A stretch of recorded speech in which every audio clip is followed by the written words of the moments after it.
తమిళ cinema ఇండస్ట్రీలో ఉన్న హీరోలు వైవిధ్య కథాంశంతో సినిమాలు చేస్తూ ఉంటారు. ఇప్పటికే మనం అలాంటి సినిమాలు చాలా చూసాం, ఆదరించాం. ఇప్పుడు విజయ్ సేతుపతి హీరోగా మహారాజా అనే మరొక సినిమాతో మన ముందుకు వచ్చాడు. విజయ్ సేతుపతి 50వ సినిమాగా రావడం విశేషం. అయితే ఈ సినిమా ప్రేక్షకుల్ని మెప్పించిందా లేదా అనే విషయం చూద్దాం. కథ విషయానికి వస్తే, మహారాజా అంటే విజయ్ సేతుపతి అనే వ్యక్తి సెలూన్ నడుపుతూ ఉంటాడు. తన కూతురు అయిన లక్ష్మితో తనకు చాలా మంచి బాండింగ్ ఉంటుంది. అనుకోని కొన్ని కారణాల వల్ల తన కూతురు లక్ష్మి మిస్ అవుతుంది. తాను పోలీస్ స్టేషన్లో మిస్సింగ్ కేసు పెడతాడు.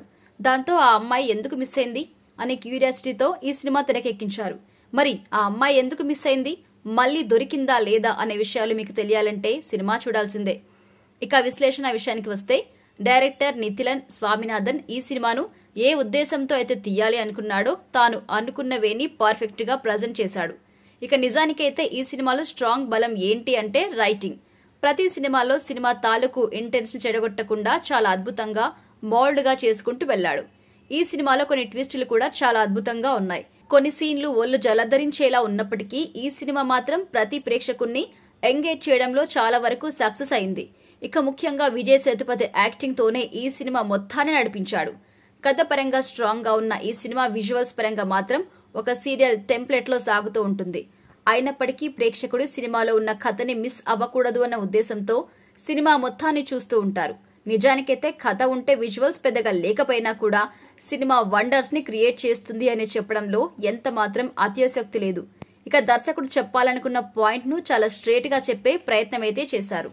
ముఖ్యంగా స్క్రీన్ ప్లేలో రాసుకున్న ట్విస్టులు మాత్రం సినిమా చూస్తున్నప్పుడు చాలా బాగా హైలైట్ అయ్యాయి. ప్రొడక్షన్ వాల్యూస్ అంతగా లేకపోయినప్పటికీ సినిమా రైటింగ్ లో ఉన్న ఫ్రెష్నెస్ అనేది సినిమా సక్సెస్ లో చాలా కీలక పాత్ర అయితే పోషిస్తుంది. ఆర్టిస్ట్ పర్ఫార్మెన్స్ విషయానికి వస్తే, విజయ్ సేతుపతి ఈ సినిమాను తన భుజాల మీద మోసుకొని వెళ్లాడని చెప్పాలి.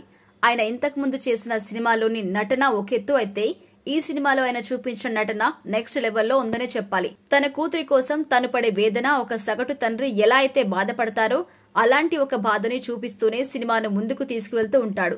ఈ సినిమాలో మరొక ఇంపార్టెంట్ క్యారెక్టర్ ని పోషించిన మమతా మోహన్ దాస్ కూడా చాలా సంవత్సరాల తర్వాత ఒక మంచి పాత్రలో నటించి మెప్పించింది. బాలీవుడ్ డైరెక్టర్ అయిన అనురాగ్ కశ్యప్ కూడా ఈ సినిమాలో కీలక పాత్ర పోషించారు. మిగిలిన ఆర్టిస్టులందరూ కూడా వాళ్ళ పాత్రల పరిధి మేరకు నటించారు. మొత్తానికైతే విజయ్ సేతుపతి నుంచి వచ్చే ప్రతి సినిమాలో కూడా ఏదో ఒక వైవిధ్యమైన కథాంశం అయితే ఉంటుంది.